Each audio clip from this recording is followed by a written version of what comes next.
You're good, your worship? Just let me take us to Facebook and I'll let you know.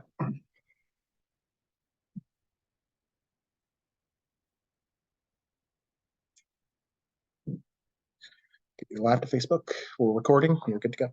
All right, let's call to order the regular council meeting here Monday, May 15th, at 7 p.m. Public hearing inspection. We have the WC of the complex. This will also be here via Zoom and Facebook. If you guys have any questions on anything related to this evening's agenda, you can send it to pnumber@townstandards.ca. Mr. Howell, sure that comments on Facebook, so that's his email address. We'll get into recording the attendance for the third and final time this evening. Everyone but Councilor Fletcher is here.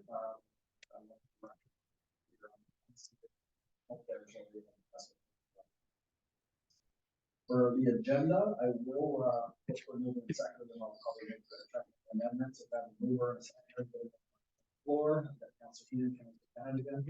I was wondering if anyone would move to add an item under communications. It would be related to the subject Easter Seal Canada Red Shirt Day for National Accessibility Week. I have Council Neil, Council Riddle. Any discussion on that amendment? All in favor of approving that amendment, please signify by saying aye. Aye. Approved, so we'll go back to as amended. As amended, just need to vote on as amended. Already on moving secondary on the agenda. Okay, so all in favor of approving the agenda, now please signify by saying aye. Aye. All right. So disclosure of conflict of interest, if we talk to where indicated we're going to declare one previous year. Number 6, also.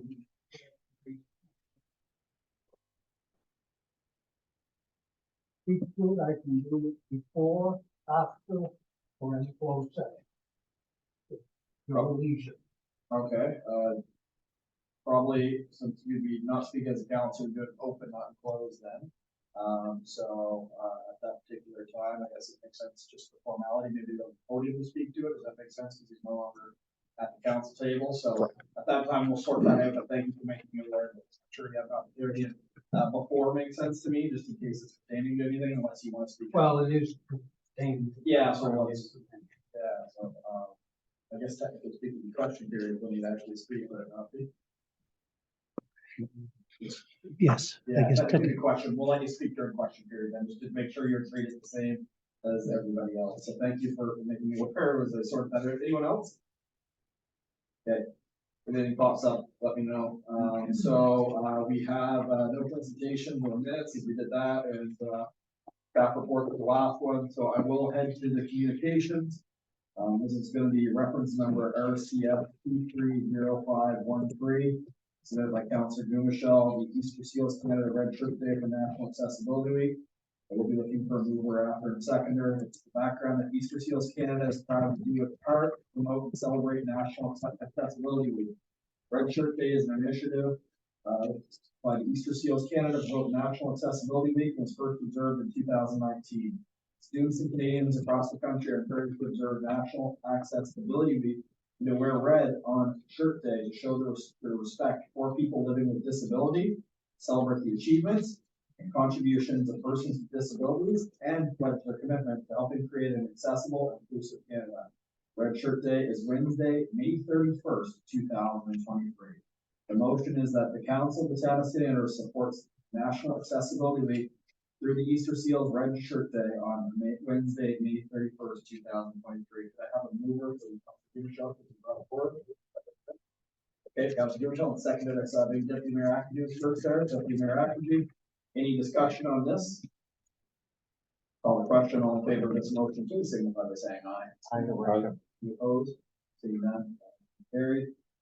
So at this point, we are going to jump ahead actually to the introduction, consideration, and passing the bylaw, the motion, and I will go over to Deputy Mayor Ackenjuice for Finance and Administration.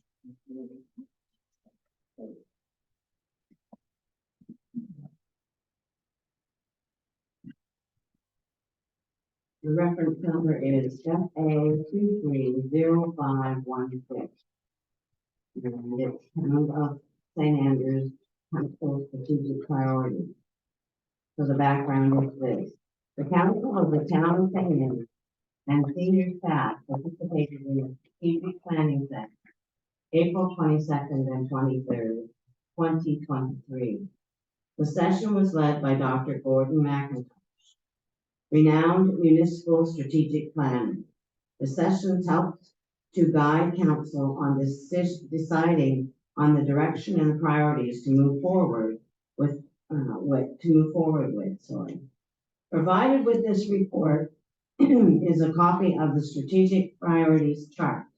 Once approved by council, a copy of the chart will be made available on the town website and hard copies available at the town hall. Note that staff will provide an updated version of the operational strategies based on a staff strategic session.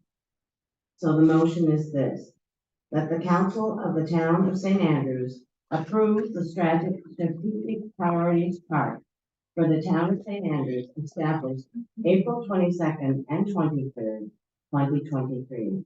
And I so move, your wish. Very much, Deputy Mayor. Seconder for that one. Discussion? Okay, call the question. All in favor of approving the strategic priority chart, please signify by saying aye. Carried. Council, that was a sunny weekend that you gave up your entire weekend to get that done, but it was very important, and I am pleased to see that we did get a consensus on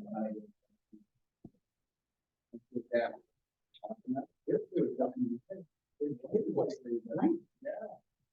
Public Works, so are we looking for either Bennett here or Carlin? You take Public Works and Council Blanchard isn't here. Who would like it? Council Bennett, you want it? Yes, reference number PW2305. I'll try it again. Reference number PW230513. Subject tender TSA 2023-05 St. Andrews Asphalt Resurfacing 2023. Background. The town of St. Andrews issued tender 2023-05 St. Andrews Asphalt Resurfacing 2023 on Monday, April 17th, 2023, and closed on Tuesday, May 2nd, 2023. We received 2 tender bids for the project. Please see attached letter from CDCL Limited for review. Submissions, HST included. Galbraith Construction Limited for $664,521.75, and NRB Construction Company Limited for $705,845.50. In April, staff presented an updated budget that has an estimated of $642,600 for the project after removing the HST from the submissions and adding in engineering fees. We anticipated a final cost to be $673,100. Due to other postponed projects, we recommend proceeding with awarding the tender to Galbraith Construction Limited. Motion reads that the council of the town of St. Andrews awards tender TSA 2023-05 St. Andrews Asphalt Resurfacing 2023 to Galbraith Construction Limited in the amount of $664,521.75, HST included. Moved by myself. Thank you, Council Bennett. Seconder for that one, or Council Hurdle? Any discussion on that one? All of these right now seem to be coming in higher than the original cost, but we again are not alone in this value. Seeing none, I'll call the question. All in favor of approving this motion, please signify by saying aye. Everybody carried.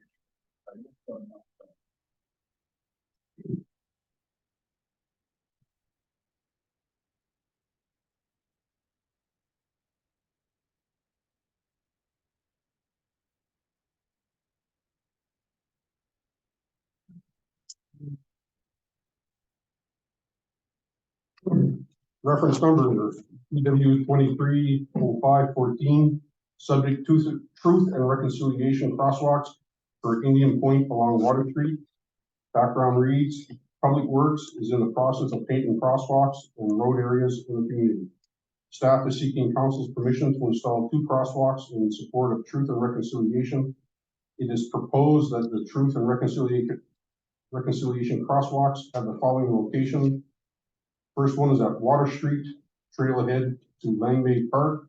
The second one will be at Water Street at Prince of Wales Street, trail crossing to Indian Point Park. The crosswalks would be designated in orange with feathers inlay. The crosswalks for Langmaid Park will be added to the motor vehicle bylaw once completed. Motion that the council of the town of St. Andrews approves the following Truth and Reconciliation crosswalks to be installed at the following locations. 1, Water Street, trail ahead to Langmaid Park. 2nd, at Water Street at Prince of Wales Street, trail crossing to Indian Point Park. Moved by myself. And the second one, think that you have actually been discussion on this one. Councilor Earl. A couple of questions, both regarding signage. So signage for the trail crossing will match essentially what we see on the other side of the trail. My second question, perhaps it's something like forum to ask this question. In my mind, vehicular traffic has to be with pedestrians, but it doesn't seem that that's the case. The current existing infrastructure at Wall Street, it seems that crosswalk is asking pedestrians. And I just don't know what the actual rule is. I'll have to double check, I guess, from my driving ed days back a long time ago, but I've always been under the impression that autos are supposed to yield to pedestrians. To try to correct that, because you're right, it is a problem, is that we're thinking of installing, what you see in some other towns, stands, likely just pylons with the yield right in the middle of the street, just to give people a little bit more reassurance. Plus, it kind of slows them down if it's in the middle of the street. They really can avoid that and keep an eye on it. So where it's a problem, we'll try to do it, but it'll mean a little bit more stuff on our roads. There's a stop sign that faces the trail. What's the Well, I guess if you're walking, especially bicyclists, walkers will probably catch it in time, but if you're not familiar, you may not realize you're crossing the artery there. So we've got your side precaution that we're, they, regardless, even if they had the right of way, they should still stop and look and let it yield to them, because no matter what, if somebody doesn't stop for them, it's not going to be a good ending for them. So that's the thoughts. Walkers should be okay at the speed, but a visitor to the area may not notice because it's kind of tunneled there because of the trees. You might go flying across there and not realize you're hitting them. You remember, Council? Just want to thank staff for doing crosswalk, something that's been in every town.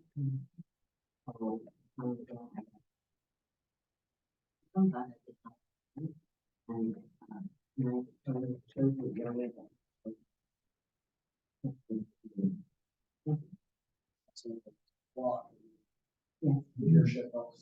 It's a really Thank you very much. I just want to defer back to the deputy mayor. When we were typing up this motion, we weren't exactly sure what the proper name of those crosswalks were. If Truth and Reconciliation is a proper name, if there's something else, just for the official minutes, or that's, you think it's sufficient? Okay, thank you for it. Okay, thank you for the clarification.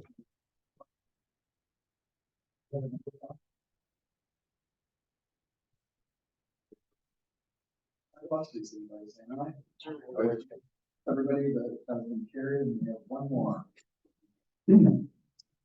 Motion that the council of the town of St. Andrews adds the following crosswalks to Schedule D, pedestrian crosswalks, to the bylaw number 18-01, a bylaw to relate vehicle traffic in the town of, to regulate vehicle traffic in the town of St. Andrews. 1, Water Street, trailhead to Langmaid Park. Moved by myself. Seconded, Councilor Carlin.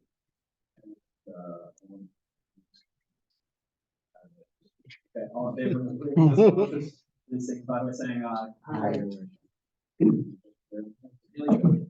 Completely off. We're going right to the capital.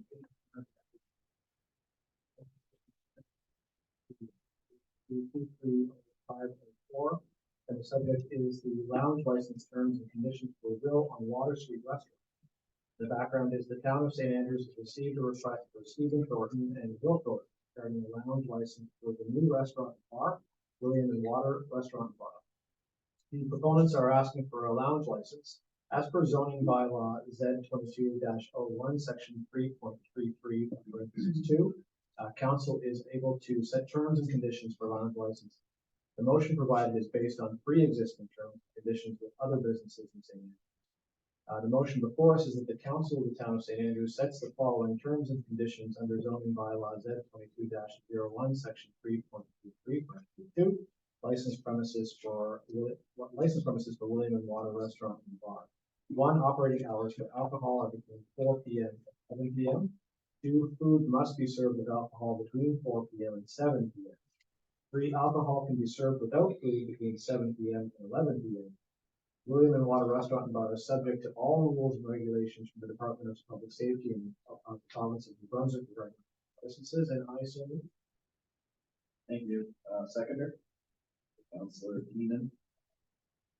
I think there is an amendment request potentially from the applicant. So through your worship, in speaking with the applicant, they are requesting that the lounge license be allowed to be served from 4 p.m. to 11 p.m. during their full operating hours.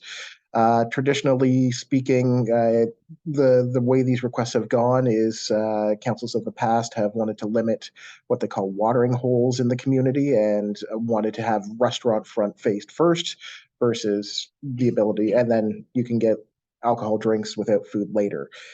They have requested, because they're not operating during the day, like they will be only operating at night for dinner, they have put in a request to see if council would be willing to amend the motion to say from 4 p.m. to 11 p.m. that they can have a lounge license. But they did refer that their first goal is restaurant first, bar second. And that was what they responded back with.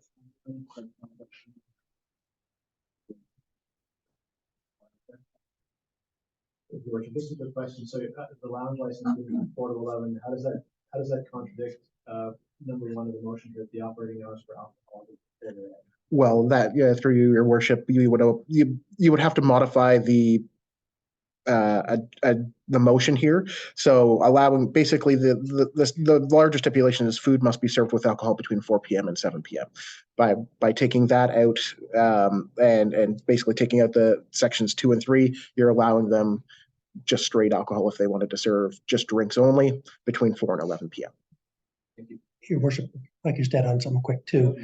The part of the reason for that too, councillor, is that under the province's lounge licenses, they're actually allowed to stay open until 2 in the morning. So part of the reason was to restrict the closing hours, which is equal with everybody else in the town, pretty much. Mr. Worship and Council, I can't remember what we did with Chow and Chowder last year. Your worship, the char and chowders, because they're open at 11 a.m. was that they needed to serve food with alcohol between 11 a.m. and 7 p.m. and were allowed to serve between 7 p.m. and 11 p.m. alcohol only if they didn't want to serve food. Those were the conditions that were brought forward. They are operating at longer hours, and there was a concern from council at the time that it's more of a family restaurant during the day, and they had concerns of it just being strictly the ability to be alcohol only during the day. So that was why the decision was made the last time. And there is other establishments downtown that have similar restrictions, right? You are correct, your worship. So council, it's your pleasure. The applicant has asked for us to consider 4 to 7 also make it possible during the food. We have a mover to amend that. Council, really try the others too. The amendment is now on the table. Comments, questions on the amendment? Otherwise, I'll call a question. So, what is the standard in the town? So currently, what are the other establishments? Do we have any other establishments that operate with no food? Through your worship, there are certain circumstances. So, for instance, traditionally, the Kennedy House and the Red Herring have had lounge licenses grandfathered in over decades. So technically they can operate in that line and fashion. Char and Chowder has certain restrictions as just explained. Very similar, the Seasons by the Sea asked for something similar before. So there is precedence within the community that lounge licenses are out there with terms and conditions. And that's why, as presented as the motion before prior to amendment, those were relatively the terms and conditions out there. I do think for council's information, I do not believe that they can serve alcohol out of there because they have to go across town.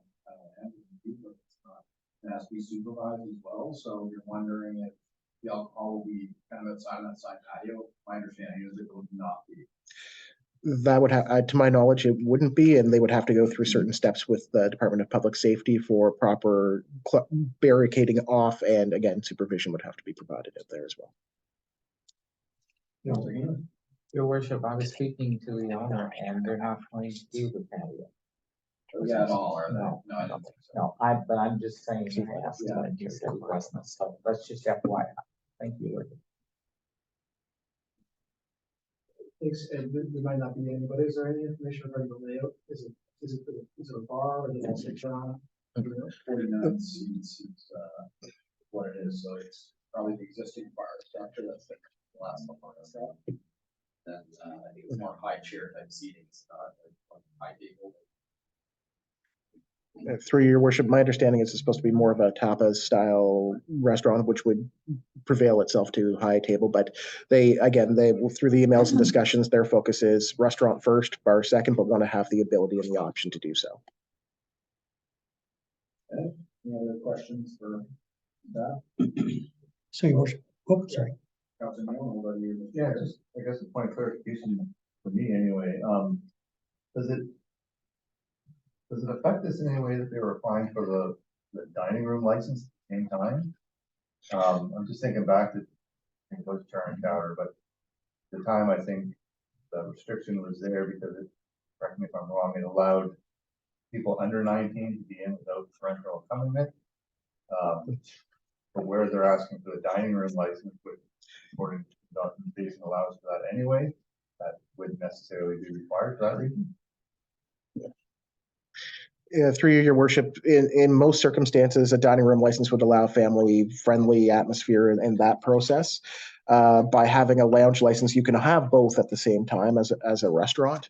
It just enables you to control who you're serving to. So like if a family came in, sat at the bar, they know that they can only serve the adults and have to check IDs. And they have to follow all rules and regulations under public safety.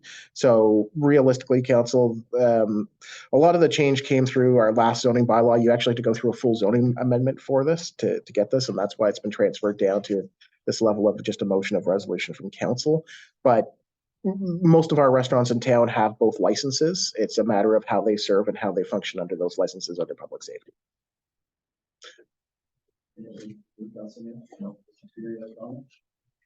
Just for clarification, your worship, for you amended the motion, so would that be to strike terms and conditions number 2 and 3? Really, all we're doing is restricting the hours at this point from 4 to 11. Thank you.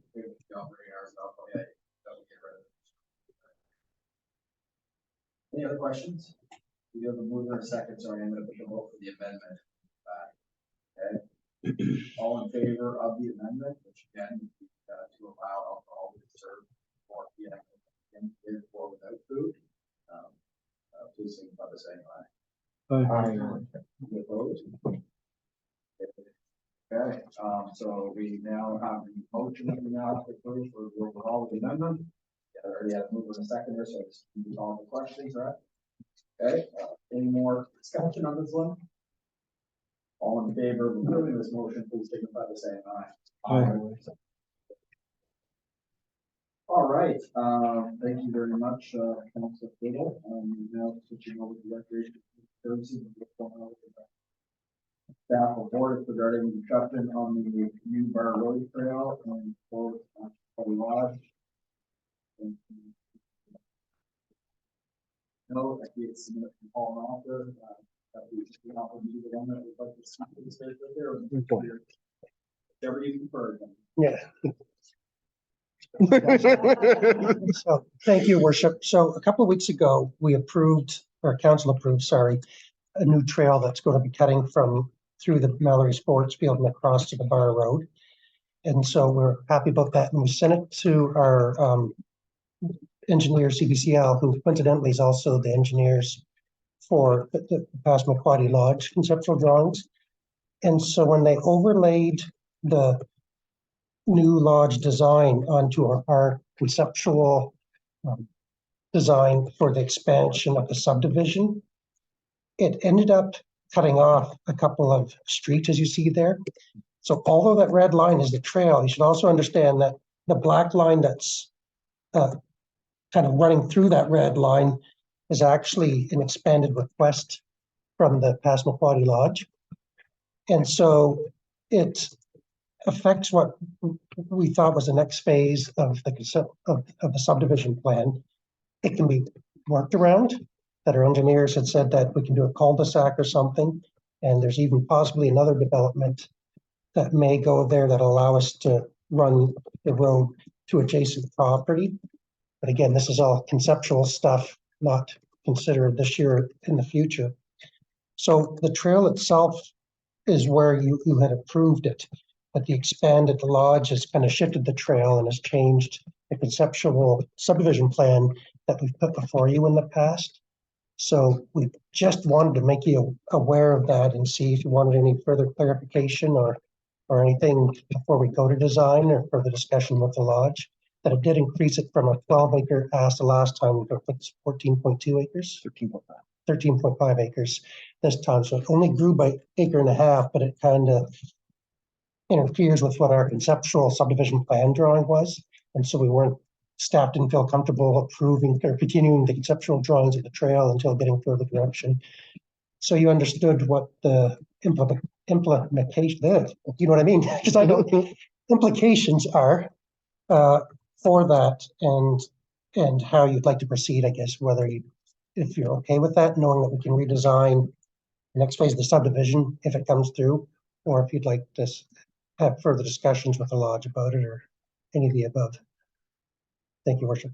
Thank you very much. So yeah, council over us. The only concern that I have is respect to during essentially some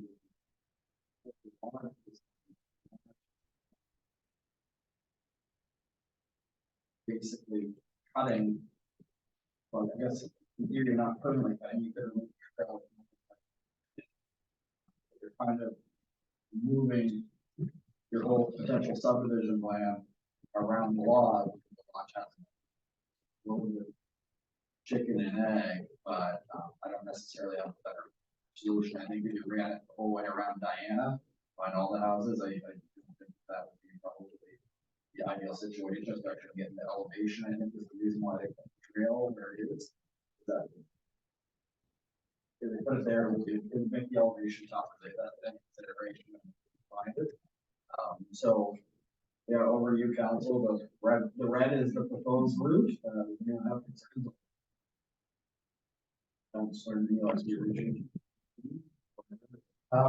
I guess when I first looked at it, it didn't necessarily bother me that the trail was going to be cutting through that proposed subdivision simply for the sake of, again, if the lodge is approved,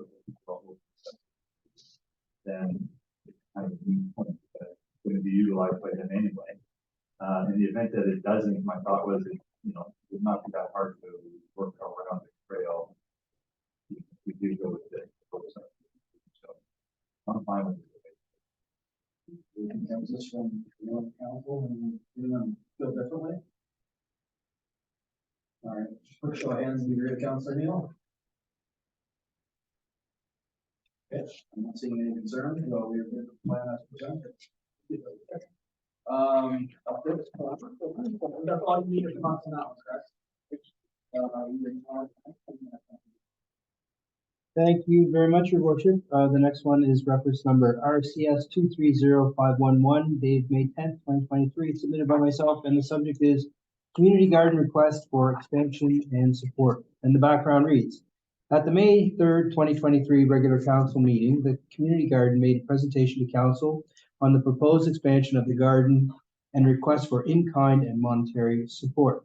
Provided with this report is a copy of the letter submitted for review. Staff have reviewed the proposal and have the following comments. Firstly, there's no issue for Public Works regarding mowing of the area or plowing.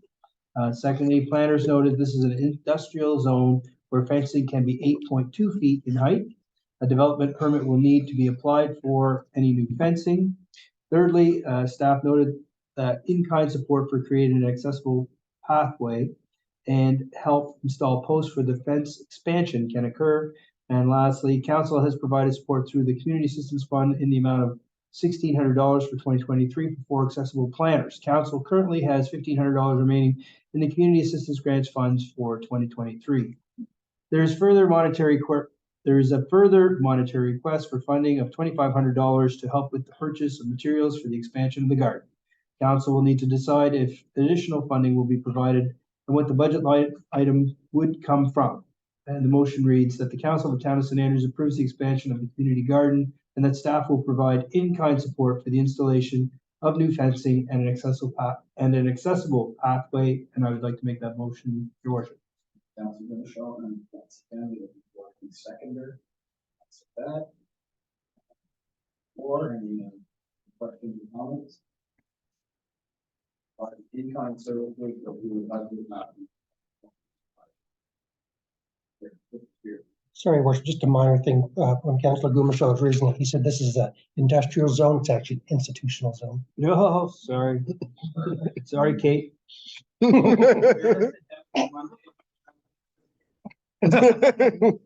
Word.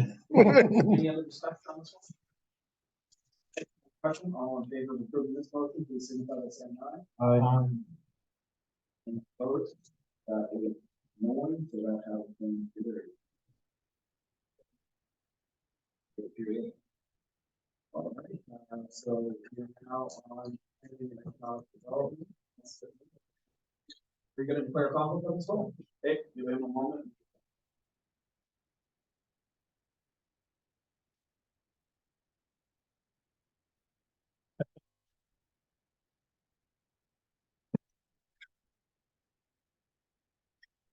Hey, Your Worship.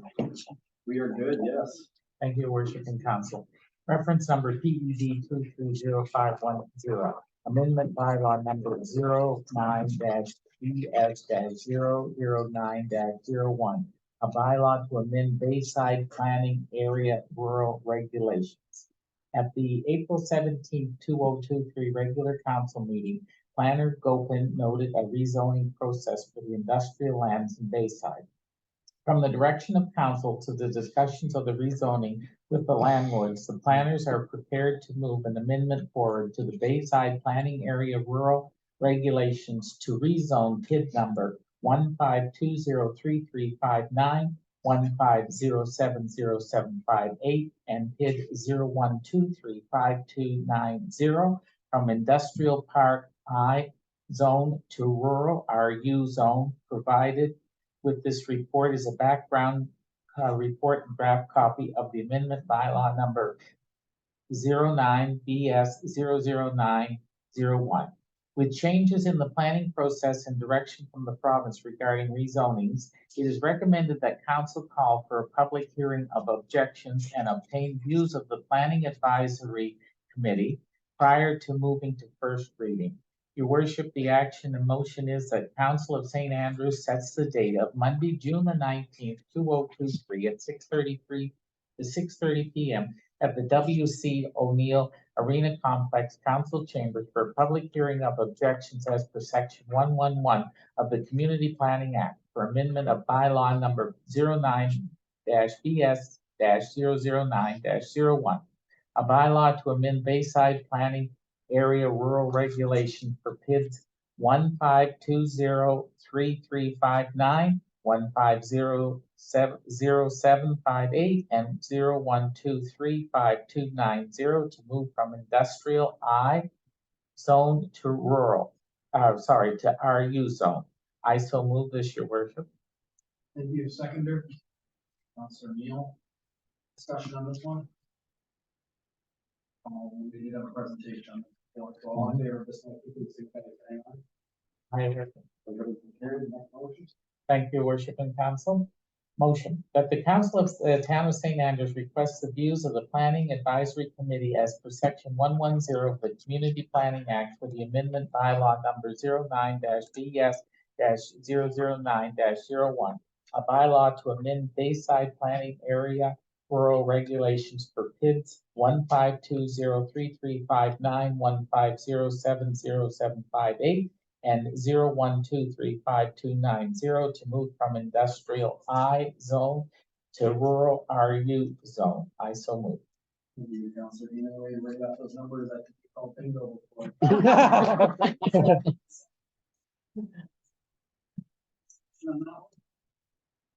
They were within the last. Aye.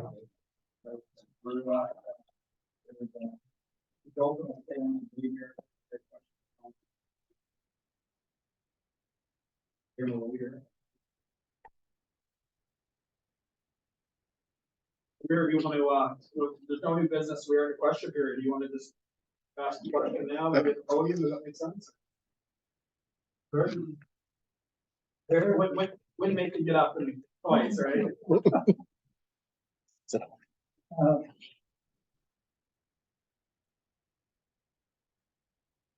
I got the right pair of glasses. Now, move my head closer, further away. I guess my only concern with this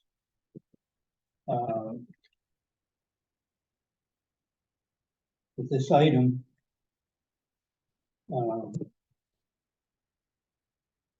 is in the background material. I didn't know my kid was going to be in there. Well, I got the minutes. I guess it was added in. I had said to Mr. Gogan that we should all do the three at once, and I guess that's what he decided to do. But what I did take great exception to was in the planning report, third paragraph, final sentence. Due to their zoning, they are considered legally non-conforming. My house was built in approximately 1995 before the Bayside Community Plan. It has been occupied as residence ever since. The other residence up there was purchased or built in the late 90s, has been occupied predominantly as a residence ever since. In 2009, when the rural plan was put in place, portion of the property was designated as industrial. I mentioned it to Mr. Gopan, said that they probably got the wrong property. And I did go back and speak to the chair of the LSD committee at that point in time. And he said, no, it was Bayside Hall that was to be put as industrial. Now in Bayside, we only have 4 classifications: rural, industrial, Jamcoke watershed, and St. Croix corridor. So institutional, which the hall is, can fit into industrial or can fit into rural, which can fit into the other two.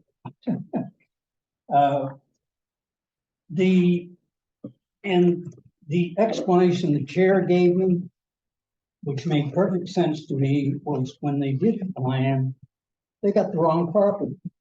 They took a piece of Charlotte County Ports property, and the reason given was, well, Charlotte County Ports needed industrial property. They owned 130 acres, which had only, eyeballing it, 25 acres was classified as industrial. And if you look at the back line of the industrial portion and the back line of the Bayside Hall property, you'll see they're perfectly in line, which again supports the argument that they got the wrong property. The other issue would be in the industrial area, and I'm not an engineer, but my educated guess would be it's 500,000 tons of aggregate. If you look at the immediate northeast corner of that industrial zone, you guys have ever been up my driveway, you've seen the large knob of rock that rises in the air. There's an excess of 10 million tons of aggregate in that. Now, why would they put 500,000 tons in industrial and not the 5 or the 10 million? I guess you're thinking, what does this all mean? I'm a chartered accountant, CPA now. Chris knows all about that.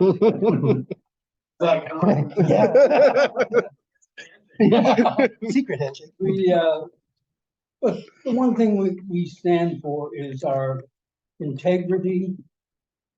And without our integrity, we have a lot of knowledge, but we don't have that key component to ours. And for that sentence to be put in the presentation, it adds nothing to the presentation other than to embarrass me as a council due to the rezoning considered to be legally non-conforming. And I seriously question that because I think the plan was done wrong. The chairman of the LSD confirmed that. And then to put that in public document and circulate it, it adds nothing to the presentation. And I'm very irritated about it. And I don't think it shows much respect. That's all I want to say. I don't want apologies or anything. I'm not big into apologies and stuff. You live by your actions in the world. So, you know, that's the way it goes. Thank you very much. So specifically, though, you have no objection. I know the hearing of objections is coming up. You have no objection to the actual. No. No. Okay. You could take that offline and maybe what direction. Do you have anything you want to add, Mr. Speaker? Anything? Good. Good. All right. So, any other questions? The audience? Anyone online? Heather N., if you have a question on what tonight's agenda, please raise your hand. One last time. Heather N., if you have any questions, please raise your hand. What are the questions, Your Worship?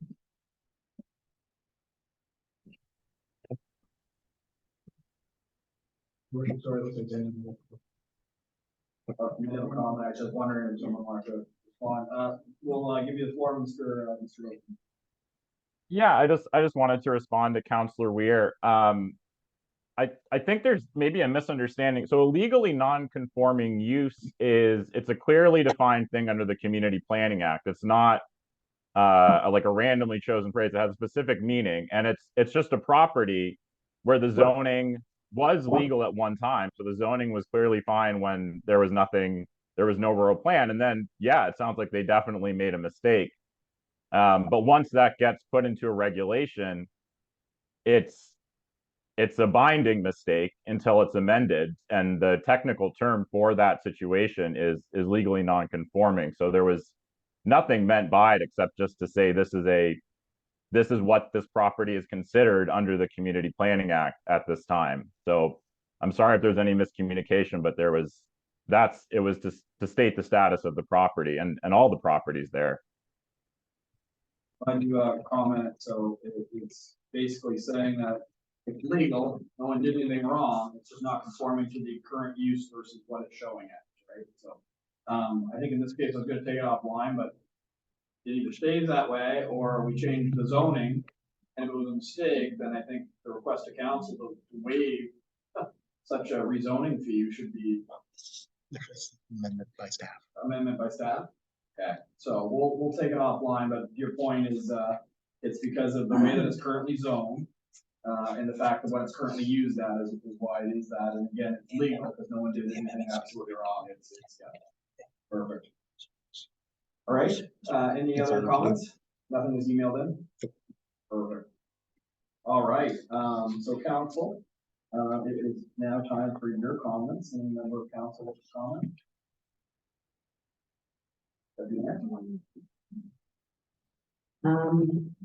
The one-way street is up, so it's quite nice. I forgot it was going, but it's up there. And I'm like honeybees reviewing the walkway. It's very nice.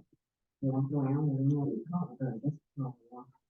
And the last thing is the last luncheon for the Anglican Church by the Chartertown Community Kitchen is this Friday from 11:30 to 1 p.m. And they are hosting a seafood challenge. That will be this Friday. And the other thing is the cadets are doing their presentation on Wednesday. Yeah. Okay. I wasn't sure what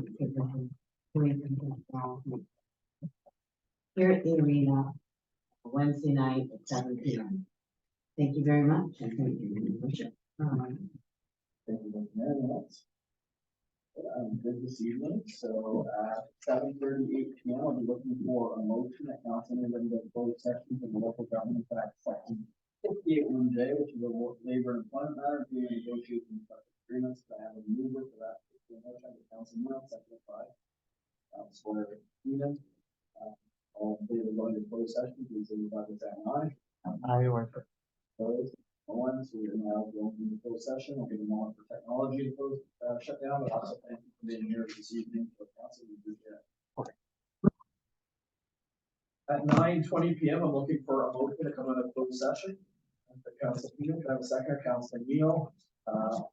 All in favor of coming out of closed session, please signify by saying aye. Aye, Your Worship. We're now at a closed session. We do have one motion left to go through. Mr. Alford, please read that to council. Council, the motion is brought forward that the Council of the Town of St. Andrews has identified breaches of bylaw number 2202, a bylaw to regulate the code of conduct of Council of the Town of St. Andrews by Councillor Mark Bennett. The following corrective actions have been enacted by Council. Section 21.4.1, letter of reprimand to the member. Section 21.4.5, requirement to attend Council 101 and code of conduct training. I'll move that motion. Councilor Blumenthal and seconded by Councilor Neal. All in favor of that motion, please signify by saying aye. Aye, Your Worship. Is everyone that is unanimous? Could I have a motion to adjourn? Deputy Mayor Akagi as always, and Councilor Harlan, that one, Councilor Blumenthal. All in favor of adjourning, please signify by saying aye. Aye, Your Worship. As everybody, thank you for your time this evening.